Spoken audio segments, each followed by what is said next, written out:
Well, what's up again, guys? Brian here at 3TR, and today I have a topics video to share with you guys today. Now, with the newly released Shaolin Monk trailer for Mortal Kombat 10 having come out today, which I'll be sure to leave a link to that trailer in the description down below, and seeing as how we are only about 2.5 weeks away from the release of Mortal Kombat 10, I just felt the need to want to share my initial thoughts going into this game, not really having any chance to really have any on-hand experience with the actual feeling of the game itself and what we can expect.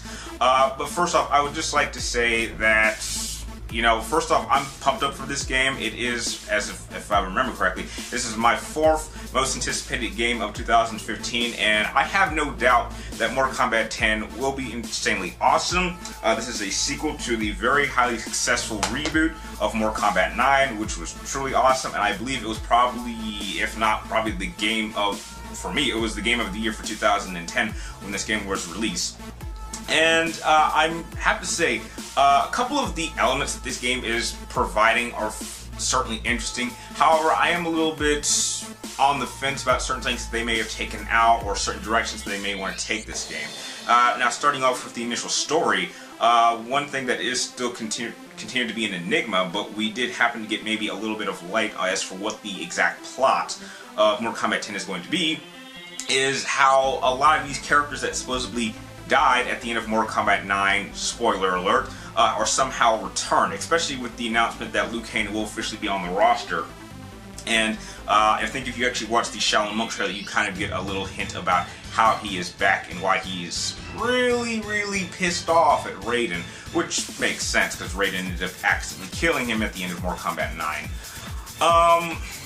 One thing I'm very somewhat impressive is the roster that we now have. I like that we actually now have a lot of family members joining this roster. We have the daughter of Jax and the daughter of Johnny Cakes and Sonya Blade, which I think that's, I'm sure we all saw that one coming. And I believe we may even be getting some relatives of Liu Kang and Kung Lao, because they're back as well. So I like how this interpretation, or this sequel to Mortal Kombat 9, is definitely going to have a lot more family members brought in. Definitely curious how they are going to work with a number of plot twists for that game. Another thing that I'm also personally a little bit concerned about is I actually don't like how they took out Tag Team. That was certainly one of the best gameplay elements of Mortal Kombat 9, and I was also pretty disappointed that they didn't add that in Injustice, because that really would have made the gameplay a little bit, definitely a lot more interesting and innovative in my opinion. However, it does seem that they are doing they're adding more focus onto the online experience, adding clans, which I will be sure to join one of them. I haven't decided which, and maybe if you guys are online, we could actually play a couple rounds against our clans. That sounds like fun. However, there are two things that I don't I'm a little bit on the fence about, and I don't know why NetherRealm Studios did not do this. First off, I don't know why we were not given a demo to play for the public. That seems to be a running gag that seems to be plaguing this generation of gaming. As opposed to last generation, they would actually announce demos that we would get to play for the public probably a few weeks to a month in advance.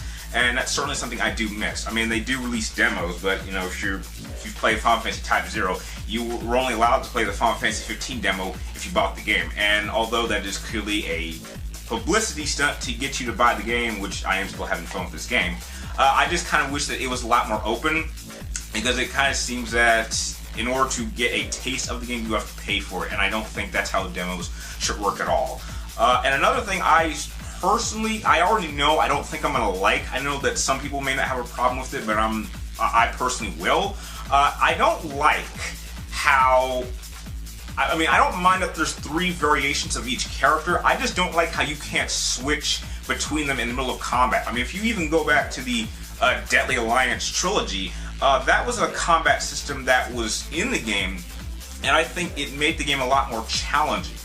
Because having the ability to change combat styles in the heat of battle made the game a lot more unpredictable, and allowed you to strategize and use certain combos with certain fighting techniques, and it really made it a lot easier to throw off your opponent. Now that they forced you to have to pick a particular fighting style for a character, it means that it makes it a little bit easier to really understand how to fight certain characters. For example, let's say that there's 3 variations of Scorpion as they are, and they all fight differently. Well, it means that I have to spend an equal amount of time getting to know each of them to understand which one is best. The problem with this is that if I pick a particular fighting style, and let's say my opponent picks a fighting style that works against mine, it means that at any given time, a player or I will be at a disadvantage because I've picked a fighting style that works with me having to fight this way.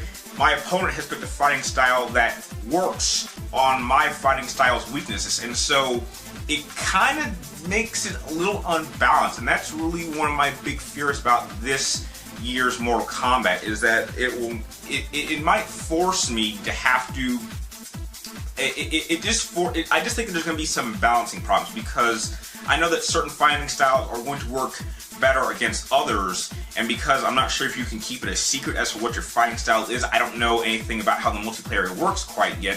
I think that that might be a general problem I will have with this game come release. And another concern that I have of mine is whether or not they will be announcing more DLC characters. As it stands right now, the roster is at 29 characters, which, you know, I think that's a solid number, including the DLC characters, as opposed to the last Mortal Kombat game, which had, I believe, 33 characters, including the DLC characters. There's definitely room for other characters. I'm a little bit on the fence as for why they would add Jason and not add Freddy, because Freddy was a DLC character in the last interpretation, so, you know, a lot of people were expecting to see Freddy in this one. I wouldn't mind seeing him return. There have been hints of Spawn. I think Spawn would be a really great DLC character to use. I certainly would love to play as him. And just a couple of the characters that they've picked as DLC characters I'm not particularly interested in playing as, so, you know, they're just going to be kind of there. Adding Predator, I think, is interesting. I'm really curious to see what his moveset is going to be and how he's going to work. But just overall, I'm very, very excited about Mortal Kombat 10. However, I just have a couple of fears. I'm not sure how they're going to work out. Maybe this is something I will certainly adapt to.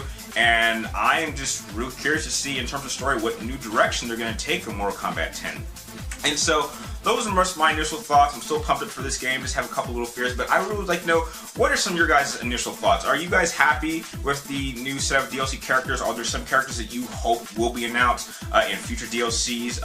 How do you feel about the current combat system and having to choose particular fighting styles, or do you wish you had the ability to actually change between the fighting styles in combat? Let me know your thoughts in the comments down below, and if you like this video, feel free to like, comment down below, and please subscribe to keep track of my future videos. And like always, thank you guys for watching. You're awesome, and I will see you next time.